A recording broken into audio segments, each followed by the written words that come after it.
Hello, Mridu, your personal life organizer, and welcome to Life is Organized. And today I want to talk about your bajillions of receipts you might have. Now, if you recently saw my video on organizing your purse, you know I loves me these clear, durable plastic bags. So I suggest definitely having one of these in your purse or your bag just to collect your receipts so they're not all over your purse or stuffing up your wallet. Now that's a great system moving forward, but what about all the tons of receipts you're already saving? Well, here's the dealio. You need to separate your receipts into short-term receipts and long-term receipts. The good news is that about 90% of your short-term receipts can be trashed, and your long-term receipts can be filed. Your short-term receipts are things like groceries and gas and other daily expenditures you have all the time. You usually do not need to keep these types of receipts for a couple reasons. Number one, you usually don't refer to them because these are not typically the types of items that you're returning. And number two, many of the local places that you're visiting can look up your purchase by credit card. So for example, if you bought something at Target and then paid by credit card, you don't need to keep that paper receipt. If you need to return or exchange something, you can just hand them your credit card and they can look up the purchase for you.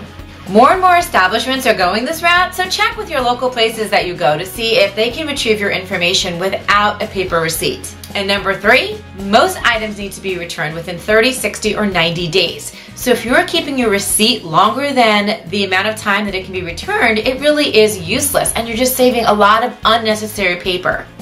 Now, long-term receipts are for those big ticket items, and a lot of times they come with warranties like electronics in your home or maybe for a big piece of furniture or artwork. These types of receipts should be filed away in your filing cabinet by category and year. So they're accessible, but they don't need to be in your day-to-day stuff all the time. Other examples of long-term receipts are reimbursements you might need for medical expenses or things you need for your taxes, or if you have a home business, you need to keep those separately. So with either type of receipt, short-term or long-term, you should plan to go through them once a month. That way you can throw out the ones that have expired or are no longer necessary and file away the ones that you need to save. And that's why I loves me my little baggie, because I put them in here all month long. At the end of the month, I go through them, separate the ones I can throw out, and keep the ones and file away the ones that I still really need. It's awesome. Okay, so here's this week's challenge.